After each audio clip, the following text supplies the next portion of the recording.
Би гэгэрэл хүртэлдэг маа. Өглөгийн болон бусад чандад хүрхийг дадуулан үлдсэн ба. Өнөө миний үлдсэн бусад буйнаар хамаг амтны тусын тулд Бурхны утгийг олох болтугай.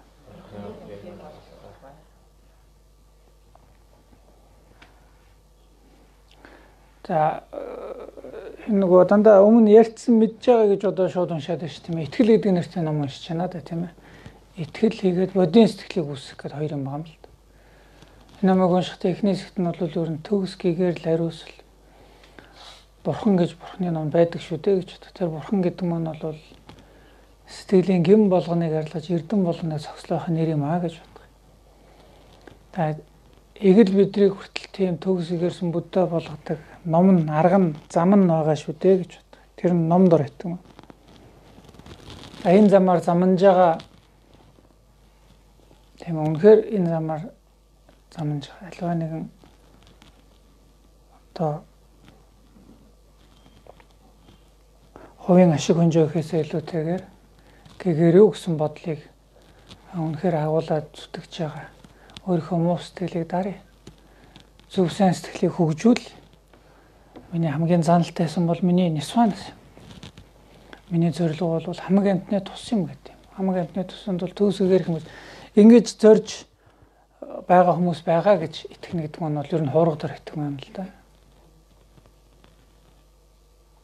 За тэрийгэ батах. За ингэж үнэхээр гэгэрлийн аргуугаар явж байгаа хүмүүс байна. Гэгэрэл төгсгөр Будда болно гэж байдаг. Ийм болгодог арга зам нь байгаа гэж хинээс итгэл гэдэг хэсгээр бодох. Товчтой бол. За тэгэхээр сүүлийн бодийн сэтгэлийг үүсгэх нь болохоор би ч гэсэн тийм болё гэж боддог. Би ч гэсэн тийм болё гэж бодохдоо Бурхны номонд ер нь төгсгөр гэдэг нь бас туйлын зорилго биш байд. Туйлын зорилго нь юу гэдэг юм бэ гэвэл хамаг амтны тусыг бүтээе гэх нь туйлын зорилго байд. Тийм ээ? Амтны туслая. Ядарсан, зовсон болгоныг зовлон шандал болгоноос найрлахая. Амар амгалан бусдад өгье. За итгэхийн тулд би өөрөө тэр туйлын амар амгаландаа хүрсэн байвал бусдад тусалж чадах юм өстэй тийм ээ. Тэр одоо нэг аврагдах ч гэдэм үү тийм юм яриад шүү дээ. Яг зовлонгоос гарах гэдэг. Би өөрөө зовлонгоос гарч чадах юм бол сая тэр зовлонгоос гарсан аргыг зааж өгнө гэдэг юм л да. Яг бол Бурхны ном зовлонгоос харна гэхээр ингээд шууд ингээд татахгүй л гэж яриад байна. Хүний зовлонгоос харна гэдэг нь. Дийлэх шишнүүд бол тэгж бодох юм байна шүү дээ тийм ээ. Чи итгээд өмнөвч тэгэл чамайг шууд ингээл ямар нэгэн байдлаар тэрний тэр механизм яг тийм одоо тийм нэг юм үйл явц зураг байхгүй байхгүй юу? Тийм үстэй тийм ээ. Чи итгэжлээ тэгээд чамайг ямар нэгэн ич дээр тэр нь бол зүгээр ингээд аварчнаа. Мөнхийн деважинд авааччихна л гэмээр. Бурхны номд бол тэхгүй гэдэг. Хүн ингээ байлаа гэд ямар ч бурхан Будда ер нь хэн ч нэг шууд ингээд аварч боломж байдаг юм а. Яа тэгвэл хүн өөрийнхөө өмнө хариуцлах үлээдэг юм л да. Үлийнхээ өмнө хариуцлах үлээдэг. Хүн өөрийгөө аварна гэж. Хүн өөрийгөө аварна. Хүн өөрийгөө хорлоно гэж. Тийм болохоор бурхан тэгээд яаж аврах юм бэ гэхээр аврах аргыг зааж өгнө л гэж гараад байгаа юм да. Тийм ээ. Хүн өөрөө аврах арга нь одоо тэгэхээр юу болсон санаа гэхээр өөрөө тэр замаар нь замнчаад аварна гэдэг нь ингээд дижи дээр татчих хэрэг биш охно шүү дээ. Аврагдана гэдэг маань нэг зам харгуугаар гүйцэд яваад зовлонгоос хүн өөрөө гардаг байна. Өөрөө гардаг. Тэр бурхан бүгш өөрөө тэгж гарчаад тэгээд дараа нь хүмүүс тэр аргыг зааж өгнө л гэж гараад байгаа юм л. Тэгэхээр эхний хэсэгт тийм чухал дээд 3 эрдэнэ байдаг шүү дээ гэж очиод бодийн сэтгэлийг үүсгэхэд нь болохоор хамаг амтны амар амгалан бүтээхийн тулд би төгсгөрсөн Бурхны утгийг олъё. Өөрөө тэр туулсан замыг нь туулъя гэж боддог юм. Яг 2500 жилийн төгсгөрсөн Бурхан Будда гарсан шиг, болсон шиг, гэгэрсэн шиг би ч гэсэн сэтгэлийн гэм болгоныг арилгах. Би ч гэсэн сэтгэлийн эрдэм болгоныг цогцлооё гэж боддог байх юм тийм ээ. Зяат. Бурхан ном хуургын чуулганд би гэгэрл хүртэл итгэмэ.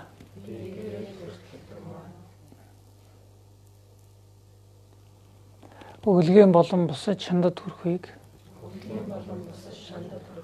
дадуулан үйлдсэн ба өнөө миний үйлдсэн бусад буйнаар хамаг амьтны тусын тулд Бурханы утгийг олох болтугай.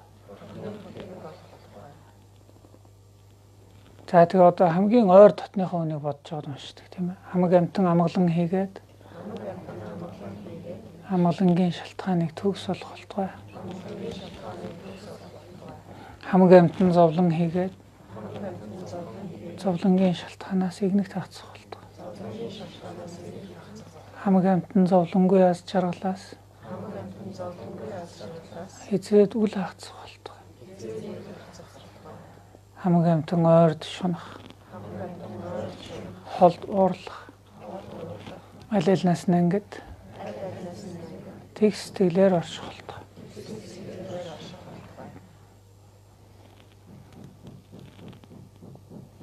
За одоо хамаг амьтан гэж бодож байгаа юм шиг. Хамаг амьтан амгалан хийгээд аз жаргалын шалтгааныг төгс олох болтугай. Хамаг амьтан зовлон хийгээд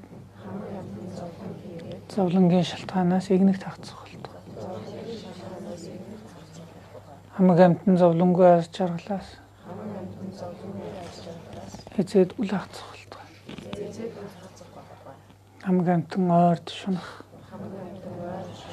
холд уурлах, аль алинаас нэнгэд тэгс сэтгэлээр орших болтугай.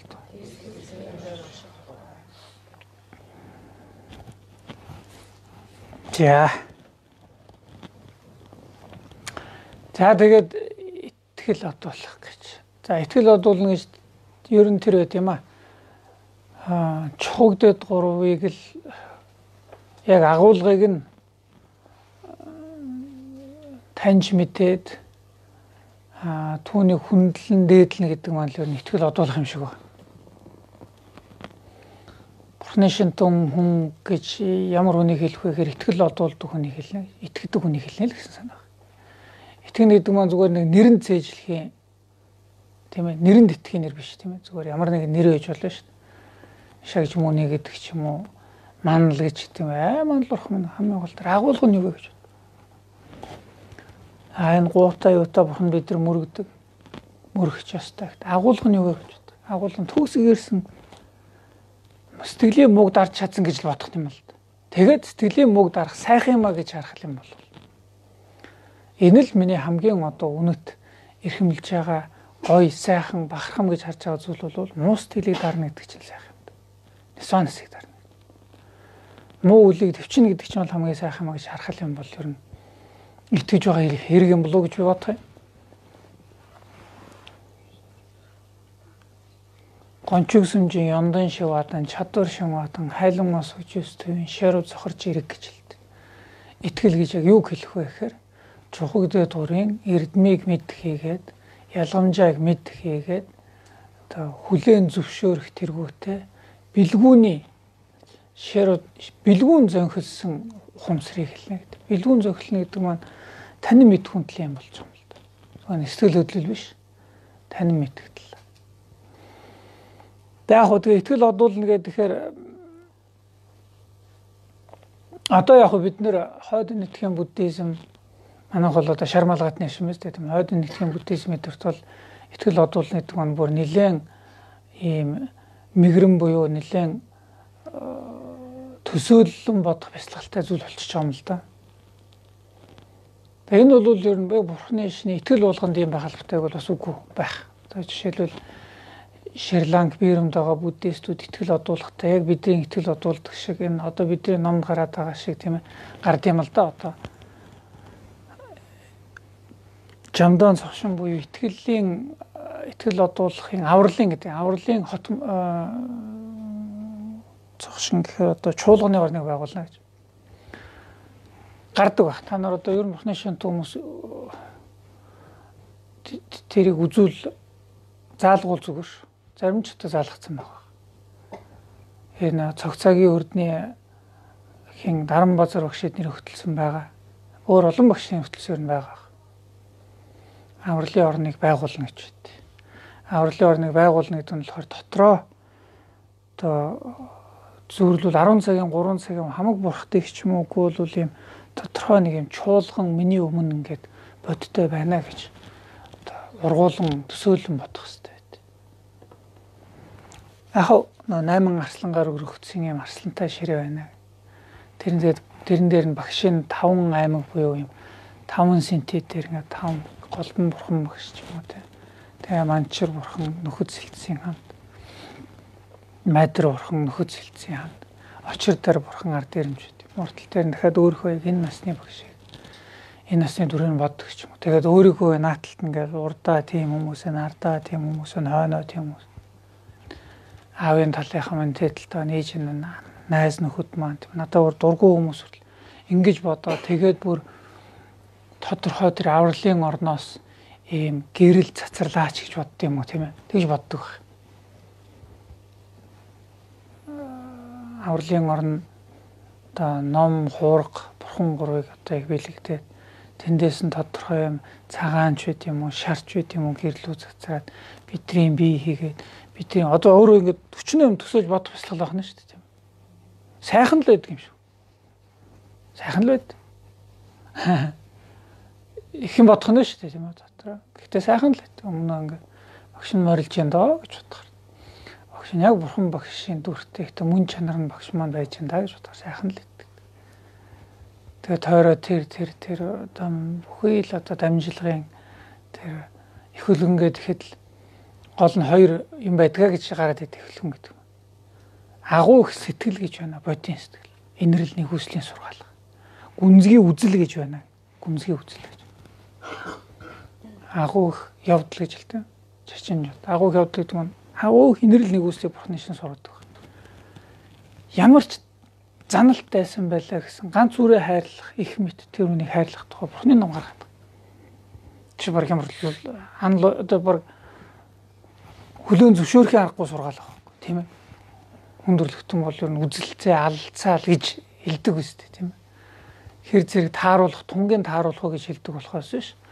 Хамгийн дургүй хүндээ хүртэл бүхнээ зориулахад бэлэн. Тэг усан 6 зүйлийн хамаг амтан гэдэг нь хэлдэг. Эзэн нэгэн цагт миний их явж байсан. Тийм болохоор би бүхнээ түн зориулна. Бүхнээ түн зориул. Хамгийн дургүй хүн үргэлж намайг өссөн занахыг хүсэж байгаа хүн хүртэл бүхнээ зориулна гэсэн ийм бодийн сэтгэлийг ийм агуу одоо инрэл нэгүслийг номлоод байгаа нь бол их хөлгөний агуу их сэтгэл. Тэгээ тэр нь зүгээр нэг юм их өргөн боловч хязгааргүй өргөн боловч нэмгэх юм биш гэж. Тэр их нэгүсэнгүү сэтгэлийн цаад үзэл баримтал нь бол хоосон чанарын сургаалаа гэж. Энэ бол онол. Энэ бол философи болчихж байгаа. Хоосон чанар бол асар гүнзгий гэж. Тэгэхээр энэ хоёр бурхан багшаас хойш дамжиж ирэхдээ ой тэр хоосон чанарыг нь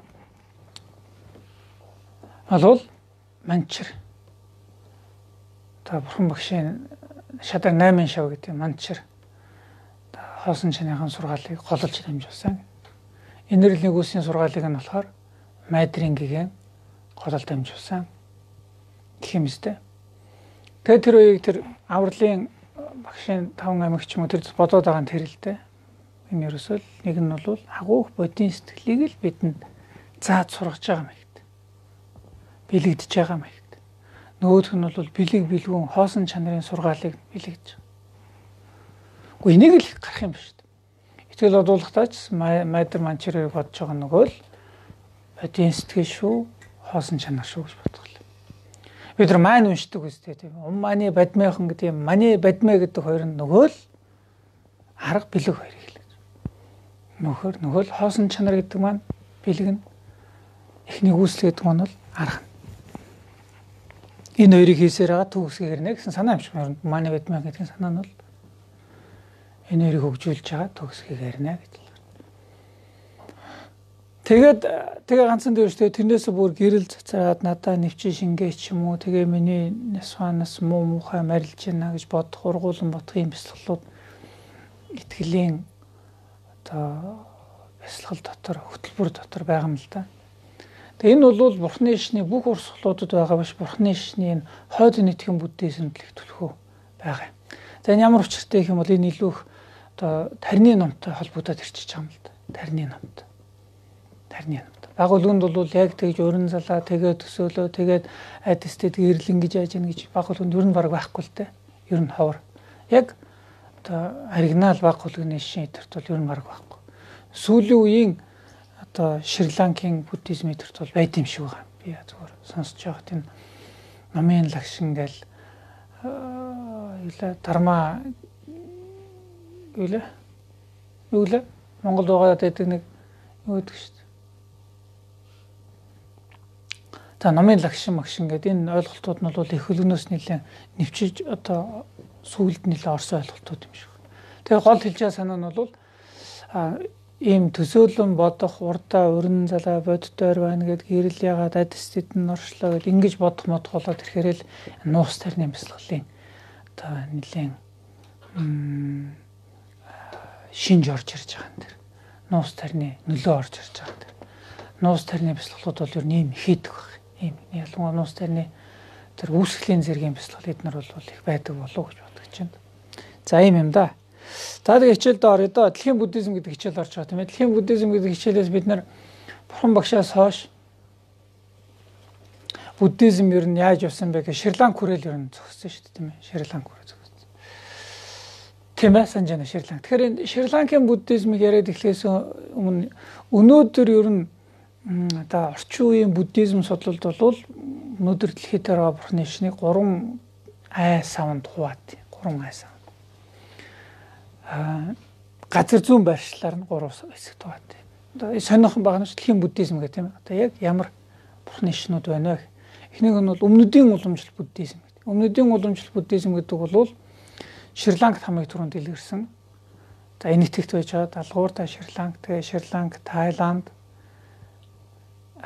Бирм, Камбож, Лаос зэрэг улсуудад байдаг буддизмыг бол өмнөдийн уламжлал буддизм гэдэг. Өмнөдийн уламжлал буддизм.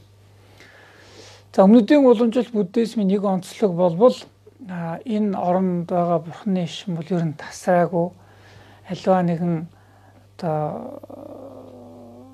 тийм хоморглон хөнөөх мөнөөх голлох улсууд мар өртөг. Гэхдээ жишээл юм бол өрссөн шүү дээ. Камбож эднэр бол Камбож үстэй тийм ээ улаан гихмэр гэж баахан судалсан шүү дээ. Гэхдээ ер нь яг гол улсууд болох одоо Мьянмар ч гэдэг юм уу, Тайланд, Шри-Ланк эднэрт бол ер нь сүүлийн хэдэн мянган жилийн турш яг өөрийнх нь төрийн шашин дамжлага нь алдраагүй гэж хэлээд яг дамжлага нь яваад байсан.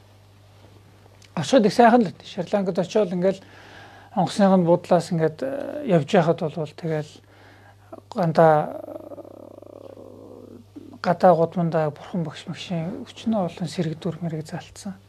Хүмүүс тэрэндээ мөргөөл байж сайхан л. За иймэрхүү. Тэгэхээр энийг бол өмнөдийн уламжлал Бурхны шин гэж хэлдэг. Өмнөдийн уламжлал Бурхны шин. Өмнөдийн уламжлал Бурхны шинд за би сайн санахгүй нь ойролцоогоор 200 сая хүн өмнөдийн уламжлал Бурхны шинд байдаг гэж үздэг л үү дээ. Яг так санахгүй шүү. 200 орчим сая хүн гэдэг бахад тэгж л бодогдод. Арай өрөхгүй юм болов уу? 100 орчим сая гэдэг ч болов хүмүүс өмнөдийн уламжлалт Бурхны шинийг шүтдэг гэдэг.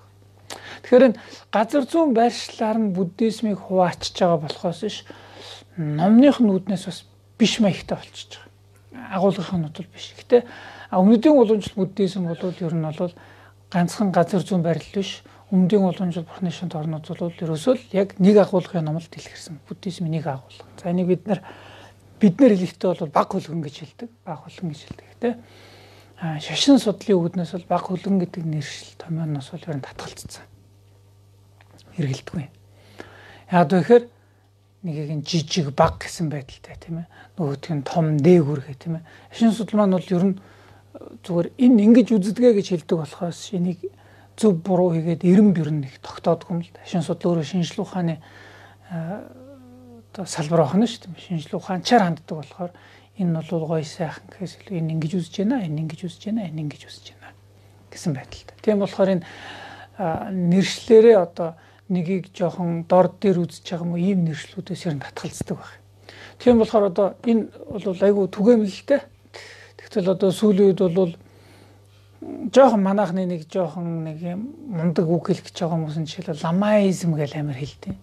Ламаизм гэдэг нэршлиг бол шашин судал, буддизм судалд ерөөс хэрэгэлдэг юм. Монголд бол ламаизм дэлгэрсэн гэж яриад байдаг шүү дээ. Нэрлэлт энэ бол яг шинжлэх ухааны томьёол ерөөс биш байхгүй. Ерөөс биш. Тэгэл хэрэглээд байдیں۔ За тэгэхээр өмнөдийн уламжлал бурхны шин гэж хэлдэг. Баг хөлгөнд нэг хэрлээд байдаг. Баг хөлгөнднүүд хүм одоо өмнөдийн уламжлал бурхны шинтнүүд өөрсдийгөө нэрлэдэг нэр нь бол Theravada буддизм гэж нэрлэдэг. Theravada буддизм. Theravada буддизм гэдэг бол мачиж орчуулах юм бол өвгдийн үг гэсэн шүү. Утгатай юм шүү. Өвгдийн үг, өвгдийн гэрээс Theravada гэдэг юм. За энэ үгээр юуг илэрхийлж байгаа юм бэ гэхээр хамгийн ууган бурхны шин биднэрийг гэсэн. Би өмнө хэлжсэн юм аа. Шри-Ланкаас өмнө одоогоос манай эрдэнэс өмнө 200-аад жил болж байгаа юм л да. Тэгэхээр 2200 орчим жил үргэлжилсэн бурхны шин гэсэн. Шри-Ланкаас өмнөх бурхны шинтэй байсан тэр газрууд бурхны шин одоо байхгүй болсон гэж юм. Байхгүй болсон гэж. Яг одоо дэлгэрснээс хойш тасралтгүй одоо байсан нь Шри-Ланкийн бурхны шин болж хамгийн одоо юу гэж хэлээд байгаа. Тэр газар дээр удсан шүү дээ. Тэр газар дээр. Түүнээс хойш хаанхын ч бурхны шин бол өөрийнхөө одоо номл энэ дамжилгыг бол явсараад бурхан багш тулнаа. Бурхан багш хүрнээл гэж үзсэн шүү дээ, тийм ээ. Ойлгож байгаа үстэй тийм ээ. Дамсараад бурхан багш тэрсэн. За ийм Theravada гэдэг нь өмнөд юм. За Theravada буддизмын талаар би нэг дэлгэрэнгүй ярихгүй дээ энэ удаа бас. Тэр зарим хичээлүүдээр би их дэлгэрэнгүй ярьчих. Энэ удаагийн хичээл дээр товчхон явчих. Тэгэхээр иймэрхүү олон орнуудад дэлгэрдэг их тийм ариун нараа хадгалагдсан, үлдсэн мундаг бурхны шин да Theravada бурхны шин гэдэг бол. Одоо Монголд хийгдээд байгаа Vipassana бясалгал яригдээд байна шүү дээ. Vipassana бясалгал ерөөдөө хоёр газар хийгээд ах шиг байна. Нэг нь болохоор энэ Илэгний хин эмчлээ. Хатанбаатар эмч. Хатанбаатар эмч хийлэгдэг байх, төвтэй байх. За нөгөөх нь болохоор энэ хин Ширэндэв. Ойлоо мундаг хийдэг байх.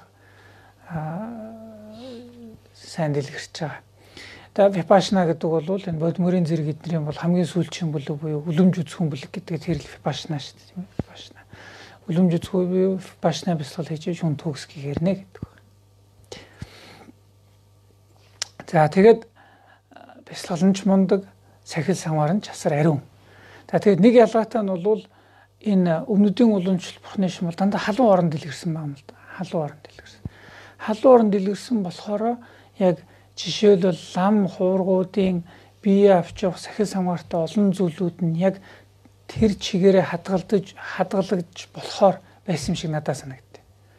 Хадгалагдчих. Өөрөөр хэлбэл жишээлбэл яг одоо тэр бурхан багшийн үгээс яжсэн тэр номын хувцас ч юм уу ном туурын хувцсыг зөвхөн дангаар нь өмсөөл явна гэх юм бол Монголд ч боломжгүй, Хятадд ч боломжгүй, тийм биз дээ тийм ээ. Солонгос, Япон төвдөд боломжгүй зүйл болчих юм бол боломжгүй зүйл болж байгаа. Яг тэгэл Бадраа аяг барайл ингээл хүмүүсээр удаагаад Монголд нүүдэлч болсон шүү дээ тийм ээ.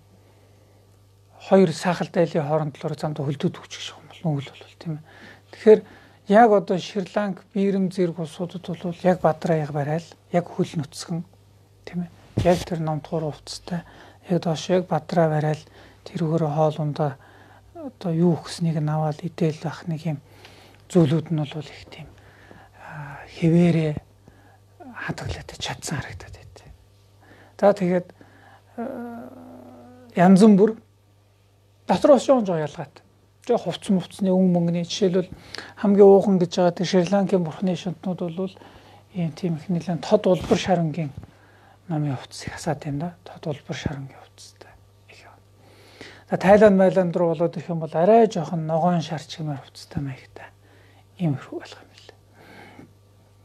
Нийтдээ одоо Мянмар эднэр бол 100 мянган суурхтай гэдэг үлээ тий. Гэх мэтлэн тэгэл тэдний сургаал үлгэрүүд юунууд эдгээр нь гоё л доо их мундаг шүү дээ. За ингээл мөнгөрөөч доо. Тэгэхээр хамгийн ууган бурхны шин гэж хэлдэг. Номлол сургаал нь ариунаар хадгалагдаж үлдсэн За бидний одоо үздэг үзлэр бол баг хөлгөн гэж хэлдэг. Баг хөлгөн яаш. Баг хөлгөн гэж яагаад хэлсэн юм бэ гэхээр зөвхөн нисванасыг дарах аргыг заасан гэж хэлдэг. Зөвхөн нисванасыг дарах аргыг заасан.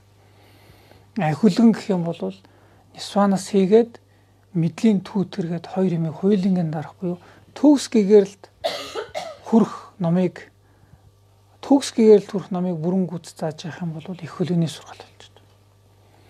Зөвхөн одоо нисванасыг дарах аргыг зааж явах юм бол баг хөлгөний сургаалаа гэж одоо бид нэр тайлбарладаг. Нэг юмруу. Баг хөлгөнд бол гэгэрэл нь чухлаа гэж үздэг бол их хөлгөнд бол гэгэрэл биш амьтны тусан чухлаа гэж үздэг ч юм. Иймэрхүү мэйгд. Яригддаг юм да. Гэгэрэлдээ хэтэрхий баригдцсан л гэж. Одоо бидний тайлбар шүү. Гэхдээ бид нар бол баг хөлгөний хург мургууд мөргөн шүү. Мөргөн. Итгэл одуулах ёстой. Итгэл одуулах дотор баг хөлгөний хургуудыг боддог байх. Юу лээ хөө?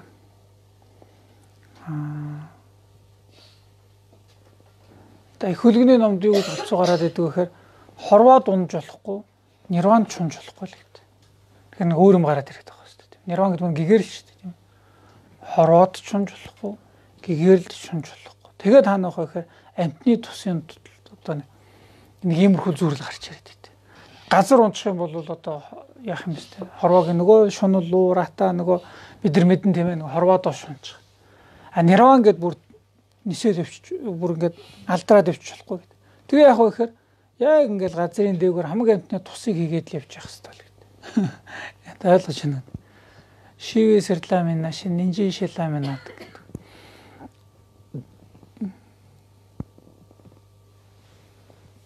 Тамаа юм бэрэм бат. Тавжэрэм бамай.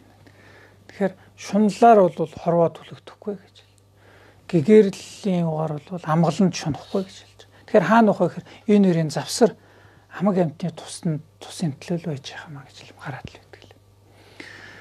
За энэ тэгээд нэг иймэрхүү юм да. Theravada буддизм бол мундгаа их мундаг. Нэг ялангуяа бясалгал эднэр бол чигтэй мундаг л да. Бидний одоо ярьж байгаа тэр амьсгал дээр төвлөрөх тийм ээ.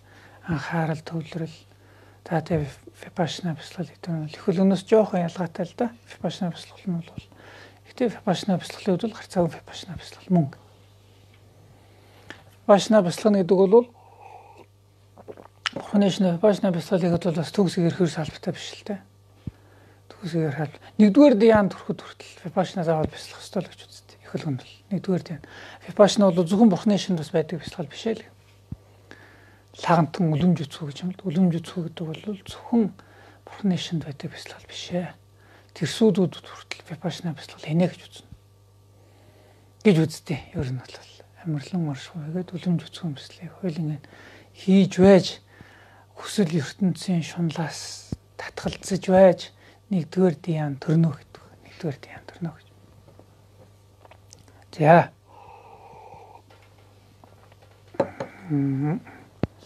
Заавалч шинэ лагантан тэмээд шинэ лагантан хөлөө ширлүүд байдаг.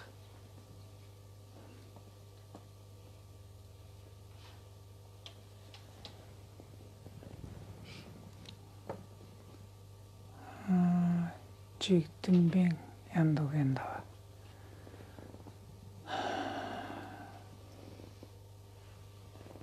Чигтэмбэланж. За. За тэгээд хамгийн хойшоогоо нь бол Мянмар ч юм уу тэгээ Камбож хятадын зарим хэсгүүдэд бас байдаг. Хятадын өмнөдийн зарим мужууд бол бас Theravada буддизм байдаг. За энэс хойшоо яваад эхлэх юм бол юу л ороод ирэх вэ гэх юм бол Зүүн Азийн буддизм л ороод ирэх юм да. Байршлыг энэс хойш явж байгаа. Зүүн Азийн буддизм. За Зүүн Азийн буддизм гэдэг бол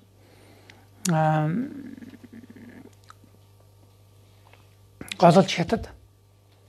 Голж үнэхээр түүхэнд бол хятад хамгийн түрүүнд дэлгэрсэн юм л да. За энэс хойшоо тэгээд Солонгос, Япон, Вьетнам зэрэг улсуудад дэлгэрсэн бурхны шинийг бол Зүүн Азийн уламжлал бурхны шин гэж хэлдэг. За Зүүн Азийн уламжлал бурхны шин энэ соёлд энд итгэлтэй хүмүүсийн тоо бол айгүйх даялдсан байт юм шүү. 500 саяас 650 сая орчим 50 орчим сая хүн зүүн Азийн уламжлалт Бурхны шний шүтгэ гэдэг тоо байт. 500 сая 650 билүү бараг 400-өөс уран дайлсан байдгийн тоо. Яагаад ингэ дайлжийнээр Хятадд тодорхойлоход бэрх байна гэдэг. Хятадд. Яг өөрийгөө нөгөө намын гишүүн мишүүн чинь байж болдгоо ч юм уу тийм хориот байт. Гэхдээ зүгээр та нар үзэх юм бол Хятад Бурхны шний нөлөө бол асар их. Хятадд айгүй их штэ. Бид нар бол одоо ингэж бодно яг Хятадд бол сүм хийдүүдээр нарахад хүмүүс айгүй их. Одоо бидний наатлын мужууд өөр Монгол эднэр за өөр Монгол биш ээ. Бүр цаашаа жишээл баруун өмнөд мужууд Сичуан эднэр шүү дээ тийм ээ. Сичуан эднэр бол чигтэйг Бурхны шинтэй л да. Өөр очиж. Их Бурхны шинтэй. Бурхны шинийн нөлөө бол Хятад хизэнээсээ л их байсан. За Хятадд буюу зүүн Азид буддизм анх дэлгэрсэн нь бол одоо яг манай эрентэй чацуу шахууд дэлгэрсэн гэдэг. Өөрөөр одоо 2000 орчим жилийн өмнө бол Хятад буддизм дэлгэрч ирсэн гэж дэлгэрч ирсэн. За энд бол энэтхийн нэг том бандтай ирсэн гэдэг юм да. Дарма билүү. Дарма гэдэг. Бодисата Дарма гэдэг нэртэй байхад. Тэг санагдаад нөгөөч ч магадгүй. Тийм нэртэй хүн анх Хятад номлолчтой. Энэ зүгээр сонирхолтой ирэхэд Бурхны шашин дэлгэрсэн өнөд удаан оршиж байгаа энэ бүх улсуудад Бурхны шин анх дэлгэрхтэй болвол дандаа одоо юу гэдэг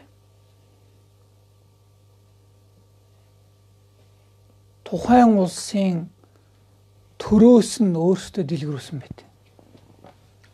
Төр нь өөрөө бараг бодлогош. Шри-Ланкад хаан нь дэлгэрүүлсэн. Энэтхэгт хаадууд нь дэлгэрүүлсэн. Хятадд хаан дэлгэрүүлсэн гэдэг. Нэг хаан нь зүүдэндээ нэг урд үзэд хараагүй их олон ном үзлээ гэж их олон ботном. Тэгээс ирээд ийм олон ботном одоо юм хаана гэдэм бэ гэсэн чинь нэг хүн. За ийм ном судар агуулга бол ийм агуулга байна шүү дээ. Ийм судлагдах юм бол шагжмууны шашин гэж байдیں۔ Гэлээ. Тэр шашинд л их ном байдیں۔ Гэлээ дээ. Тэгээд элч залаад энэ итгэх рүү залж байгаа шууд тэгэл ганжуурыг авчирч залж ирж орчуулсан гэж юм л да. Тэгэхээр энэ бол зүүн Азийн буддизм голлох хэл нь бол одоо Хятад хэл. Хятадаас одоо Япон солонгос буддизмуд хүртэл Хятад хандцтайгаа эртний сургаалууд нь бол Хятад хэл дээр байдаг юм л да. Хятад хэл дээр байдаг. Японоос солонгосоос одоо хэдэн зуун жилийн турш Япон солонгос бол Хятадд очиод ном сураал гэдэг гэсэн хүмүүс очиж сураал гэдэг. Сураал. Ойлгож байна тийм ээ? За ойлгож байгаа нэг олон хэл хэлээд байна шүү. Энэ зүгээр сонирн болгооч гэжтэй нэг юм би бол ярдын сонирхуулаад энэ Шри-Ланкийн буддизм гэхэл хамгийн мууган гэдэг. Шри-Ланкийн буддизмд бас Шри-Ланкийн буддизм бол бас хамгийн түрүүнд энэ орчин үеийн буддизм гэдэг ойлголт Шри-Ланкийн буддизмд хамгийн түрүүнд гарч ирсэн гэдэг. Орчин үеийн буддизм гэдэг ийм урсгал, ийм хандлага гарч ирсэн гэдэг. Яг дөхөрөөс энэ уламжлалт Бурхны шинтэй улсууд дотроос яг орчин үеийн шинжлэх ухаан тийм ээ бол барууны колоничлолд хамгийн их түрүүнд өртсөн нь бол Шри-Ланкийн буддизм гэдэг юм л. 1800-аад оны хүн үед шууд Английн колони болсон юм. Тэгэхэд ийм Английн колони болонгууд л нөгөө англичууд чинь өөрсдийнхөө итгэл үнэмшил одоо ер нь альва нэгэн улс оронд Англи, Францын бол тэрний өмнөх нөгөө юу лээ Португал, Испани колоничлогчдод очихдоо хамгийн түрүүнд хамт очдог хүмүүс нь ерөөсөө номлогч нар л очдог гэж л.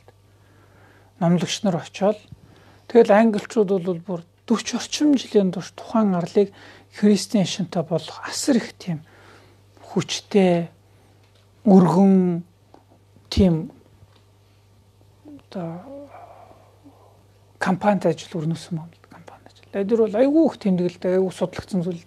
Шри-Ланкад одоо буддизмыг дэлгэрүүлэх оролдлого. Түүний бүтээгүү гэдэг нь бол дэлхийн буддизм судалт бас айгүй судлагдах юм болдог баримт түүх. Тэр их сонирн бас. Айгүй. Их олон би дэлгэрэнгүй ярилгаар их товчхон ярьлаа гэж бодоход энэ яасан л юм л да. Дээрээс Шри-Ланкад англичууд анх очиж тавьснаас хойш хөл тавьснаас хойш орлыг тэрж бүхэлд нь одоо колоничлол христжүүлэх бодлого баримтлсан байна. Ерөөсө 3 салбар гэж байна. Нэгдүгээр бүх дунд сургуулиудыг бол нөгөө албан ёсны сертификат, хэл хамгийн гол нь хэл. Англи хэл сурах эдгээр нэг хажуугаар заавал нөгөө Христийн сургаалыг хамт явсан гэж. Боловсрол өгнө шүү дээ тийм ээ. Боловсрол өгөхийг хайжгаар, хил заахыг хайжгаар хамгийн гол нь бас Христийн сургаал нэгтгэв. Хоёр дахь нь болохоор ухуулах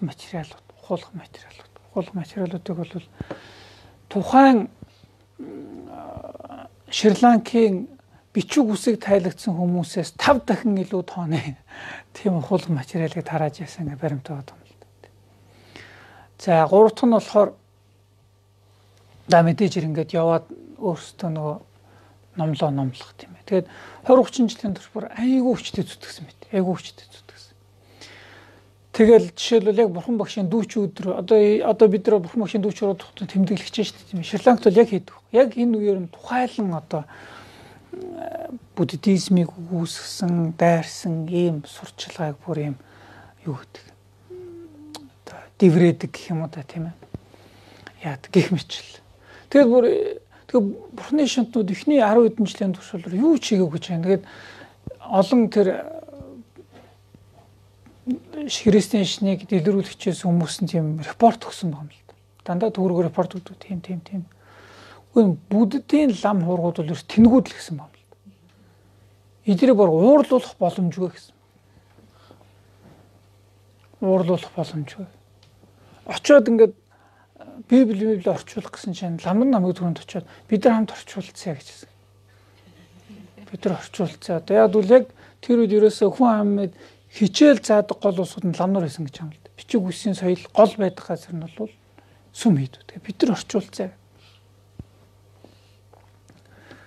Үнэн бүтэхгүй гараад л гэжсэн шүү.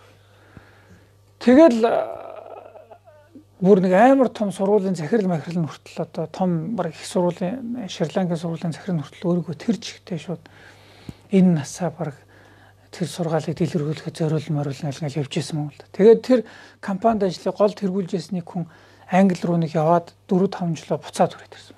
Тэгээд буцаад ирэнгүүт л гайх тэр орн бүх юм өөрчлөгдсөн байсан гэдэг. Тэгээд гол нь бол ингээл ламнар ингээл ерөөсөө нэг юм дуугардгүй яадгүй тийм ээ. Яаж ингээл памфлет нөгөө хэвлэг материал дээр тэдний чинь ингээл дайраад л байгаад тийм ээ. Нөгөөдөл нь дугаал байгаад гэдэг. Тэгсэн чинь хамгийн сүүл нь гэж одоо энийг хин хэлсэн байх юм бол өнөөдрийн Оксфордын их сургуулийн буддийн тэнхимийн захирал Гомбрих гэдэг хүн байт. Тэрний нийтлэл дээр юм л да. Тэрний нийтлэл дээр яагаад ингэ дуугайсан бэ гэм бол өдөө хүртэл буддизм руу одоо давталсан ч гэдэм үү тийм ээ. Тэр материалууд нь бол хариу бич хүн цэнэг байсан гэж юм л. Онлын биш, агуулгын биш. Тэгсэн чинь сүүлд нэг сингал хэл дээр 2 бот яг буддизмын сургаалуудаас нишилж байгаа түүнийг няцаасан маягтай жоохон философи юм бол ороод ирсэн. Яг тэнгуут нь хариу бичигдээд ирсэн гэж юм л. За наа чинь бол одоо агуулга шүү тэгэл мэтгэлцээ. Тэгэхээр хамгийн алдартай энэ айгу алдартай шүү та нар интернетээс хайсан ч болно энэ Кандигийн мэтгэлцээ гэдэг. Канди баха. Канди мэтгэлцээ. Канди гэдэг нь Канди баха. Шри-Ланкийн нийслэл хот байхгүй юу? Канди. Нийслэл Канди хотод ерөөсөө тэрнээс өмнө хөдөөний нэг хийд дээр очиод христийн теологийн хийдэ оюутнууд ном хэлцсэн хийсэн юм шиг бол багш нар ч юм. Тэгсэн чинь нөгөө сүм хөдөөнөөс хийдийг нь болохоор тэгээ гэсэн. Тэнгүүд л өөртөө яхад гүй тэр чи яах нь вэ? Тэгэл тэр ном мэтгэлцээ нэхлээл 10 хэдэн мэтгэлцээнд дамжаад явцсан байна. Хамгийн сүүлийн мэтгэлцээ нь нийслэл Канди хотод хамгийн алдартай мэтгэлцээ. Тэгэл тэрний мэтгэлцээний үеэр бол тэр цугсан 10 гаруй мянган шууд үдсэн гэж юм л. Тэр бол бүр өстой мундаг болсон гэж юм л. Уухаалал хүмүүс ваа гэл нэг нам болол нэг алга ташаал яагаал. Яагаад вэ гэхээр өөрсдөө колоничлогдсон ардсан баггүй тийм ээ. Ядруу мэдхгүй өөрийг нь колоничлж байгаа. Тэр хүмүүсийн шүтдэг амар нөгөө Библийн юунууд нь номлогч нар нь өөрсдөө яг ядруу гэж болно. Өөрсдийнх нь лам нартай номын мэтгэлцээгээд улаан нүдэн дээр нь лам нар нь тэдрийг бүр ялцсан гэж байгаа юм л да. Тэрийг гарч мэдэн ингэж хэн ялсан бэ гэдгийг хэн ч асуух хэрэг байсангүй. Хэн ч асуу. Илт одоо мэтгэлцээ гэдэг нь айгүй хэцүү байдаг байхгүй. Хэн ялсан ялаагүй гэдэг нь дандаа нэг юм айгүй субъектив тийм ээ. Тэгтэл тэн дээр бол хэн ч асуух хэрэг байсан гэж. Бүгдээрээ илт нүдэн дээр байсан. Буддийн лам 2 лам голж мэтгэлцсэн гэдэг. Гунанда гэдэг нэг нь айгүй. Тэр хоёр бол янзын мэтгэлцээ гэж байна. Ингээл Ямар ч одоо нэг лам амнэр хэрнгээл нэг юм гэж тэгсэн чи яг мэтгэлцэн болоод ирсэн ч хамгийн чөлөөтэй наашаа цаашаа яваал ишлээл үгийн тэгвэл инг юм уу гээл бүхий логкуудыг ашигласан гэж юм бат гэл нөгөөдөл нь тэгээд ерөөсө маргааш нэгээд тэгэхэд маргааш үлөөгээд тэгэхэд англи сингал хэл дээр бүх мэтгэлцээний юу нь харцсан гэж юм л да. Бүх одоо мэтгэлцээний юу гэх юм да тэр үүнүүд нь тэр чигт эвлэгдээд гарсан. Тэрнээс хойш дахиж Библийн сургуулийнхан Бурхны шантай мэтгэлцээ гэсэн санал дахиж тавиагүй маа. Дахиж тавиа. Тэгээд тэрний дараа нөгөө яаж исэн хүмүүс битсэн юм л та. Та бүтлгүүтлээ гэдэг. Тэрний өмнө бол өстой эзний хаанчлал хизээд мандна өстой энэ хэд яг тэгж юм. Энэ мангуунууд энэ муу ёрын чөтгөрүүдийг бид нэр дарахтаал дарна гэвчихсэн. Яг үгнэд тэгэл цэвэр онлын үднээс ялсан гэж. Тэгэл ерөөсө энэ нь бол тэгээд колоничлогдсон байсан Шри-Ланкуудад бол одоо оюун санааны хувьд бол асар их багтлыг авчирсан. Асар их багтлыг. Тэгэхээр эх жилээс нь эхлээл буддийн яг барууны хэв маягтай буддийн сургуулиуд байгуулагдаад ирсэн. Тэгэхээр энэ одоо нэг иймийг хүлээж аваад хариуд нь өөрийгөө бас нэг хэлбэрийг ч юм уу ямар нэгэн байдлыг тэгээ ард түмэндээ хандсан зөвхөн лам хуургууд биш тийм ээ. Буддистууд өөрөө өөрсдөө Бурхны шнийг өндөр түвшинд судалдаг, тайлбарладаг, академик түвшинд ярьдаг иймэрхүү хэлбэрийн шинэ буддизм гарч ирснийг л орчин үеийн Бурхны шин гэж нэрлэдэг юм л да. Энэ бол Шри-Ланкаас анх үүдэлтэй тэр сургуулиуд тийм ээ. Сонирхолтой тэр сургуулиуд хамгийн анх айгүй алдартай сургууль юм. Тэр сургуулийн анх үндэслэн байгуулагч нь Шри-Ланк хүнэлтэй. Гэхдээ Шри-Ланк дахь христийн сургууль төгссөн хүн байлаа гэж юм. Өөртөө христийн мэдлэг аваад тийм ээ орчин үеийн юу муу гэдэг мэдэнгүүтлээ тэгэл сүүлд нь яг тэрийгээ юг авч байгаа л буддийн сургуулиуд байгуулад эхэлсэн гэж юм. Буддийн сургууль байгуулад эхэлсэн. Ер нь гардаг шүү дээ одоо бид нар энэтхэгд очиод дорж танд мөргөн очир суудалд очиж мөргөн гээл эргэл мөргөл хийдэг шүү дээ тийм одоо энэ найчин газрууд байна шүү тийм ээ. Энэ газрууд ч юм бол одоо өнгөрсөн зууны ихэн гэж хат баг ерөөсөө мэдэгдэхгүй хог шороон дунд байсан гэж юм л газар дор шав. Бухаж гаргаж ярьж байгаа юм. Энийг гаргуулж ирж энэ доор чинь ийм нөгөө суурга налан нарын хийд чинь байна. Бурхан багшийн гэгэрсэн газар чинь энэ байна гэж ингэж гаргуулж ирсэн хүн хэмбэх юм бол Шри-Ланк хүн байна. Гинэн дармаа бал гэж. Гинэн самарт дарам бал гэдэг нэртэй. Дармаа баалаа гэж. Чойсрун гэдэг нэртэй юм. Дармаа баалаа. Гинэн дармаа бал гэж нэртэй. Тэр хүн гэдэг л ингийн хүн байсан л да. Тэр бол христийн сургуулийг төгссөн байсан гэж. Христийн сургуулийг төгссөн байсан гэдэг. За нэг иймэрхүүдээ сонирхолтой хэлж байгаа юм шүү. Тэгэхээр энэ бол орчин үеийн буддизм. За сүүлүүд бол оролцоод Бурхны шин гэж хэлж байна. Бүр нэн орчин үеийн оролцоод Бурхны шин гэдэг бол энэ юун дээр гард юм л да. Одоо энэ Thich Nhat Hanh гэдэг нэг мундаг лам байдгийг би хэлжсэн та энэ Вьетнамын айгүй мундаг лам Thich Nhat Hanh гэдэг ном нь орчуулагдсан байсан баг. Өрхий зэлийн экс ерөнхийлөгч инхээр орчуулсан баг шүү. Тэр ламд бол үнэхээр мундаг лам Thich Nhat Hanh. Тэгэхээр тэр Thich Nhat Hanh-ын номдор гардаг үлээ Вьетнамын тэр үн дээр л гарч байгаа юм л да. Нэг юм үгүй одоо Солонгосын биш Вьетнамын дайн боллоо шүү дээ. Вьетнамын дайн. Бөмбөгдөөл хүмүүс шатаал тийм. Тэгж явах үед бидэрт нэг юм шийдвэр гарах хэрэг болсон гэж юм л. Гэхдээ ерөөсөө л хорвоо иймдэгэл бид тэр яг хорвоог орхиол бяцлалаа хийх үү? Гүйл гадаа гудамд гарч ядарсан зүдэрсэн хүмүүстэй туслах уу? Бид нар бол хуулийн сонгосон гэж юм л. Хуулийн сонгосон. Бид тэр бяцлалаач хийсэн хүмүүстэй ч туссан гэж. За энэ бяцлалаач хийсэн хүмүүстэй туссан гэдэг бол энэ баг л их хөлгөний зам мөр болчихж байгаа юм л. Их хөлгөний зам мөр дотроо тэгээд орчин үеийн тэр энэ оролцоо Бурхны шин гэдэг нь бол юу гэхээр дан ганц ном юугаа хийхээс гадна орчин үеийн нийгэм дотроо бас тийм ээ сайн сайхныг урайлж байх, үлгэрлж байх, оролцож байх юм санаа юм шиг байна. Дэлхийн одоо сайн сайхан хүмүүнлэг инрэнгүү тэр нүс дотор оролцсон хэрэгтэй юм л тийм ээ. Тэр ингээл бидний инэрлэг үсээс чинь биш энийгээ тайлбарлах, хүмүүст хэлэх, өөрийнхөө үзэл бодол, ойлголтоо яах ч үгүй юм дээ тийм ямар нэгэн байдлаар. Иймэрхүү юм яриад байгаа. За Зүүн Азийн буддизм гэж юм бах юм аа. За Зүүн Азийн буддизм их сонирхолтой. Хятадын буддизм өөрөө их сонир. За энд Зүүн Азийн буддизмыг тайлбарлахаар арцаагүй их хөлгөн гэдэг юм ороод ирлээ. За их хөлгөн гэдэг бол ийм юм. Бурхан багш таалал төгснөөс хойш бол их газрын энэтэгт одоо бурханы шинголж байсан. Тэгээ бурхан багшаас хойш 100 200 жилийн дараа хэд их хөлгөн гэдэг бол байхгүй болсон байсан гэдэг. Байхгүй болсон байсан. Яагаад гэвэл одоо хамгийн голлог шавнууд нь бол тэгэл бясалгал гэгэрэл өөр ертөнцийн бодисатва нар гэж харж байгаа. Бодисатваноос өөр ертөнцийн орн руу явчих тийм байна. За хамгийн гол энэ цаг хугацааны бас цонх дотор их хөлгөний номыг хүлээж авах тийм хувьд шавнар бол байхгүй байсан л гэдэг юм бас байхгүй байсан. Тэгээ бурхан багшаас хойш одоо ойролцоогоор 400 орчим жилийн дараагаас одоо бидний сайн мэдэх Нагаржуна бод гэж тийм байна. Лусын бүтээлч гэж хэлдэг тийм Нагаржуна бод. Нагаржуна сонссон биз дээ тийм ээ. Гомлуудын гэгэн гэж хэлдэг шүү дээ. Нагаржуна гэгэн гэж. Тэгээ энэ бол бурхны шний хоёр дахь нар гэж хэлдэг юм. Хоёр дахь нар. Эхнийх нь бурхан багш. Хоёр дахь бурхан багш гэж хэлдэг. Нагаржуна богд бол за үнэхээр гайхамшигт. Нагаржуна богдын түүх намтар цадик гэдэг бол өөртөө ч ихтэй гайхамшиг юм шиг. За заларсан гэж Нагаржуна богд марсан. Одоо төрсөн гэсэн үг байна шүү тийм ээ. Нагаржуна богд бол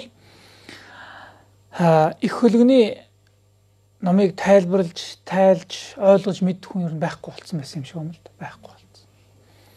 Одоо хүн нэвтрэх аргагүй нэг юм энэтхийн халуун орны нэг шугуу хүн нэвтрэх аргагүй тийм шиг шугуу гэдэг. Тэрнтэй ижил хөлгөний номыг нэвтэлж ойлгож чадах хүн байхгүй болсон байсан. Тэгэхээр Нагаржуна богд их хөлгөн дотор одоо хамгийн гол нь бол нөгөө бидний хэлсэн юу лээ? Бэлэг баримтын судрууд. Бэлэг баримтын судруудын хамгийн гол шууд агуулга болсон хоосон чанарыг тайлбарласан одоо 6 шестер ном зохиосон л гэдэг. 6 шестер. Эргэцэгдэг буюу одоо Локкийн 6 шестер гэх юм уу? Локкийн 6 шестер гэдэг нэртэй 6 ном альцсан. За энэ 6-гийн хамгийн голлох нь бол заваа ширв гэж. Бэлгүүний суур бэлгүүн гэх юм уу? Суур мэдлэгч гэдэг юм нэг ийм нэртэй ном. За тэрнээсээ голцоо илүү задаж дэлгэрүүлж тайлбарласан 5 шестертэй нийтээ юм 6 ном тал. За энэ 6 номоороо Нагаржуна богд одоо энэтхэгт байх нь шүү дээ. Бурхан багшаас 400 жилийн дараагаар энэтхэгт их хөлгөн гэдэг буддизмын сургуулийг үндэслэн гэж хэлдэг. Их хөлгөн гэдэг бурханы шнийг үндэслэн. За Нагаржуна богдоо тухайн үед бол ханцах хинч байж чадаагүй юм шиг байна л да. Тэгэхээр их одоо шашин судлалын үүднээс харахтаа бол энэ шинжлэх ухааны салбар мөн болохоор тийм ээ. Жишээлбэл Нагаржуна богдыг бараг 500 жил наслсан гэж бид нар итгэдэг юм.